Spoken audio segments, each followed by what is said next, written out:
Welcome friends. Welcome to part 2 of fixing the Espada and the video that's going to precede fixing the Arrancar arc video. So this one's going to include the top 4 Espada and including some surprise visitors that we'll talk about, like Luppi and Wonderweiss. So, without further ado, here we go. Just remember, these are individual fixes. I'm just talking about the character and how I think they could have been better. I'm not taking in the overall story or trying to change anything. That's for the Arrancar arc video. First up, we have the Fire Prince himself, Wonderweiss Margera. I'm actually not really fixing anything with him at all. I think the way he was set up was cool. He's just like this random hollow that's made by Aizen. We don't know why. He kind of sits in the background. I never paid much attention to him. And then when he reveals his resurrection and what it does, I was like, oh, this is amazing. And he has a very short fight with Yamamoto, but a very cool fight I think that a lot of people love. Maybe the only thing I would change is that his ability is to absorb any Zanpakuto ability. That would make his fight with Kensei make a bit more sense. Next up is Luppi Antenor. Now I'm going to make a couple quick changes to him. This one's going to be that long. So giving a bit of a backstory, Luppi was part of one of the pre-Rona Espadas Fraction, let's just say Saruchi for the situation. And he recently would have eaten a powerful hollow, whether it's an Adhuchis or a Vassalordi, it doesn't necessarily matter, but he gets enough of a boost that he's worthy of the ranks of the Espada. His place is indeterminate, but since Grimmjow just disobeyed an order, lost an arm, and his rank, Luppi replaces him until the numbers are reworked. Grimmjow is now forced to be his Fraction by Aizen and Tosin. This is to put Grimmjow in his place and to breed animosity between the two. Luppi heads to the world of the living, and the fight goes the same as it did before. Everything that happens after generally happens the same, except Grimmjow and Luppi are going to get to fight for the position this time. They're going to be in a stadium and fight for it. Grimmjow's going to destroy Luppi, similar to how he did originally. Aizen then's going to comment he was never worthy to begin with. That's the end of this one. I don't think there's too much to do. Luppi wasn't a very prominent character, nor that important, but I think giving a bit more action to his character and actually giving a bit more animosity than there was in the anime and manga, I think makes it just a little bit better. Moving on to number 4, we have Ulquiorra. And I'm not changing anything. He's perfect. What is there to change? I know some people are going to say, well, let him live at the end, but I think that just proves how good of a character he was written as by Kubo. If the change is let him live, then I'm not really changing anything. We just like him enough that we want him to still be alive. That's not necessarily a fix. So we're going to move on. Now we're on number 3, Halibel. And to be honest, this may be my favorite change, period. So I think Halibel's fixes are numerous. Her character needs to be shown why she's the 3 Espada. Because frankly, every other Espada has better appearances than she does. First off, Kubo was smart to pair up Toshiro and Halibel.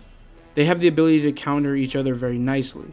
But I'm not sure what Kubo was doing here. Fight-wise, Halibel in her base form was battling Bankai Toshiro, who was struggling to keep up. I mean, she smashed his Bankai with her base weapon. Then when she went into res, he had to preemptively make an ice clone so he wouldn't get one shot. And she continued to blitz him after this. I don't know how he even won, so the first change is Halibel beats Toshiro, especially since she was motivated to because she wanted to get to Yamamoto.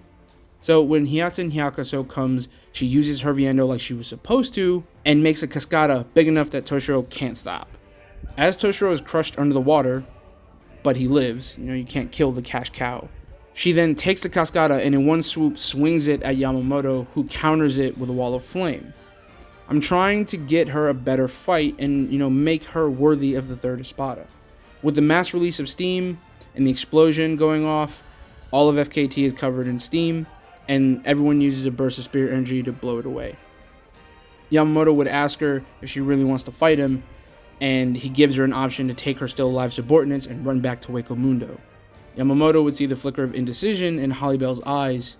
Not wanting her Fraction's sacrifice to be in vain, she decides to fight, and this, mirroring her origin story with the Tres Bestias, when Yamamoto turns his back to her, she would try to blitz him, and he would catch it and throw it away. And then in response, he would swing his flaming sword, singeing her as she tries to back out.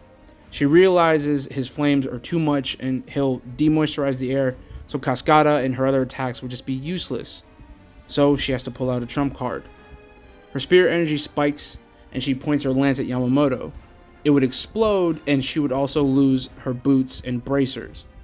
In order to gain more power, like Saruchi did early in the arc, talking about how if an Arrancar sheds their resurrection armor, they will gain more power but never be able to go back to base again. By sacrificing her base form to be in res all the time, her power grows immensely, and she gets a new ability that I'm going to call Tiburon Cayendo. Water would jet out of her tail fins and give her access to water at all times as long as she has spirit energy to supply it. Yamamoto raises an eyebrow, surprised by this, and she rushes in and swings her arm covered in a water drill. Yamamoto's sword burst with flames and would smash into the water drill, keeping it at bay. Her hand, though, would burst through the flame and grab his sword, but her hand would still be burned in the process, and she would fire a arrow from that hand trying to kill Yamamoto. But when the smoke clears, he'd be unharmed. He praises her for her sacrifice and courage and says she would make a great leader. He explodes in flames and sends Halibel careening into the city in a fireball as Yamamoto just watches. Halibel would still live and eventually become the Queen of Hueco Mundo in this scenario. I think this fix works because it makes her beat Toshiro, who she should have beaten, and it makes her look better by going into her aspect of death and having her fight Yamamoto, a worthy opponent, and no one can trash her for losing to Yamamoto, but we can praise her for being brave enough to attack him, which she was going to do in the manga and anime anyway. Moving on to the big bad himself, we have Barragan, and I really wish Barragan got more of a chance to rebel against Aizen. I really do. I do like his desperate heave falling short at the end, and it still had weight for Barragan, but he often gets trashed for losing to Soifon and Hachigen. So let's make it a bit more impressive. Barragan would initially start by killing Omaida. I mean, the fanbase would rejoice for him ridding us of Omaida. Next, Soifon spends her time trying to get away from Barragan. She loses an arm in the process like she did before. She realizes she won't be able to prep like she did in the manga and anime, so she sets up a different way to fire her Bankai with no support. She would fly upward into the sky and into the sun so Barragan couldn't see clearly. Soifon knows it's dangerous to point her Bankai down, but if she hits him with it, it's worth the risk. Barragan ages the missile as Soifon fires it like he did before. Later, Hachigen would show up to help, and it plays out initially the same, except Barragan doesn't just wait behind the wall waiting to be trapped. I'm going to make things a bit more proactive here. Hachigen's going to push the barrier into Barragan, and this time Kensei shows up to help him. Barragan starts to age the barrier because he's in contact with it, and Kensei from the other side would attack with the Hado 58 Tenron, infusing his Shikai ability into it. His Shikai ability is to use air waves to cause explosions, so now the Tenron would explode on contact. Hachi keeps stacking the barrier from the other side, pushing Barragan into the attack, but Barragan will use Respira to block Kensei's attack. Not seeing Soifon though, however, prepping her Bankai. She would then fire it, and the explosion is enhanced by the wind of Kensei's attack. Hachi then tries his best to hold in the explosion with layered barriers. Eventually though, Barragan will peel away the barrier with his hand like he did in the anime and manga. And he's in about the same shape as he was in the manga. No legs, missing arm, and a part of his head missing. Barragan has had enough of this farce. He catches Kensei off guard with a Sero, blasting him out of the sky. He would blitz Soifon, knocking her out of the sky with Grand Kaida, and in the same motion he would swipe Grand Kaida at Hachi, and a wave of Respira flies out, cutting off Hachi's arm.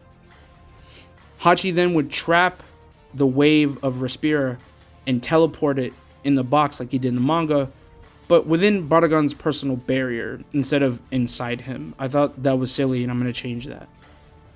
The Respira does touch him, and this is the end for Barragan. But being so close to death, Barragan decides it's time to kill Aizen. But not just Aizen, all of the foolish Shimigami who would dare oppose him and hurt him. So he pulls out one of his molars from his mouth, and he points his hand at Aizen. This is going to be a substitute for blood.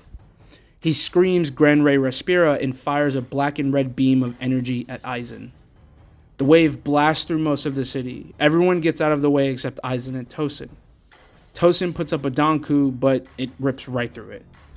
Aizen puts up multiple layers of Escuda shields, the one he uses to protect himself from Shunsui, and the million Escuda version that he protects himself from Ichigo's Getsuga. Respira, though, making contact, flies off of the Sero Blast contaminating everything around, aging everything in the vicinity. Yamamoto sees how dangerous it could be for everyone and steps in and assists Aizen, understanding that Barragan could kill and destroy everything, even beyond FKT. Using Ryujin Jaka, he would put as much firepower to oppose it as he could, and Aizen and Tozen call up a powerful Bakudo to redirect the attack. They send most of the blast skyward. However, Yamamoto would still lose his arm, and this is how I would have him lose his arm, as opposed to a Hado 96 that does absolutely nothing to Aizen.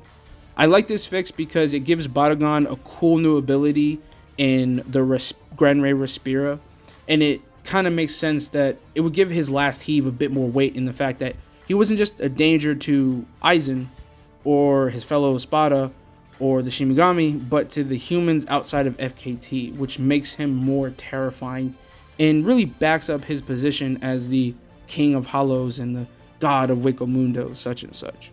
And next, we have Coyote Starrk. Last and certainly not least, we have my favorite Espada, Coyote Starrk, so let's get right to it. Now, the initial part of this fight is going to play out the same as it did. Coyote Starrk and Shunsui kind of play with each other, not being too serious. One of the bigger criticisms of Starrk and his appearance is he never fought a Bankai, so we're going to change that. Things are going to change when Jushiro steps in and reflects his Sero back at him when he used the Sero Matrieta. Things are going to play out the same where Starrk figures out how to overcome the Shikai. Starrk will say his line of shooting 1000 Sero in the same spot, and then Jushiro will tacitly admit that, yes, my Shikai does have a limit, and so does Shinsui's Zanpakuto. But unlike him, I can use my Bankai. He would say, Bankai. Can't say that, don't know why I even tried. Where I got this idea is from, I'm going to use his something similar to his Beyond Bankai ability. The look is the same, but it can sample anything, giving him access to that thing. This includes the atmosphere. So this will give him his iconic abilities we see him have in video games, where he summons water, lightning, and wind to chain his attacks together. He's going to use those and blast Starrk back, putting him on the back foot. Starrk instinctively fires a Sero trying to gain distance. Jushiro blocks it with his other Bankai ability, the paper talismans on his back. They'll pull forward and disperse the attack, basically negating it. That's the second ability. Shunsui would flash step next to Jushiro and ask if he's okay. Jushiro will respond, if you mean can this body hold up from the Bankai, then yes, but as long as I don't move too much. Shunsui worries for Jushiro, but moves to help his partner. Both move to attack Starrk, and Starrk fires a Sero Machieta at Shunsui, but Jushiro intercepts it, but doesn't shoot anything back immediately. Starrk is confused and is about to switch to his wolves when Wonderweiss shows up. Jushiro tells Shunsui to stop him, but Starrk cuts in and sees an opening. He fires Sero Machieta at Jushiro in order to distract him. Jushiro fires Sero Machieta back at Starrk, countering Starrk's, and they're at a deadlock with a mass of Seros exploding against each other. This is where Wonderweiss takes out Jushiro like before, and Shunsui gets off guarded by Starrk like in the original series. Then, when the Visors show up, Love and Rose and their fight would play out very similar as well, except instead of waiting for Starrk to come out of the rubble after Love blasted him with his Shikai and his mask, have him act a bit more proactive. He's going to activate his Bankai Tengubi. Now, Tengubi were the fireball ability that Tengu could perform. That's where I got the idea from.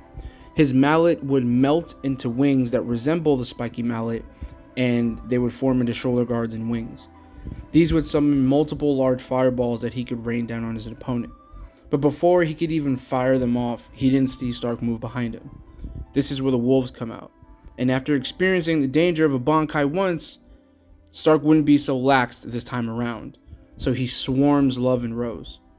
Some of the wolves would take out Rose, and Starrk would cut him down. Love would be frantically dodging the wolves as they kind of push him into a trap. Starrk would teleport behind him and cut him down with the Komilu ability. Now, the rest of the fight would actually play out how the rest of his fight with Shunsui did, where he would get off guarded by Kageoni, and then he would get cut down with Iraoni. Except Starrk would survive this ordeal. Starrk would reduce the damage by leaning back just slightly so that the multiplied damage is still high enough to take him out, but not kill him.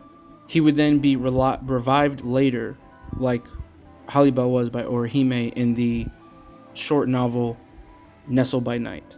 Now, when it comes to who's going to rule Hueco Mundo after, I think it's clearly going to be Halibel. Stark isn't the leader type, but he would want to support Halibel and the Tres Bestias in making Hueco Mundo a better place for Hollows. This would allow him to keep these friends that he learned to love and protect. Alright, thank you for watching, folks. Remember, like, subscribe, tell me what you think in the comment section down below. Y'all have a good night. Bye.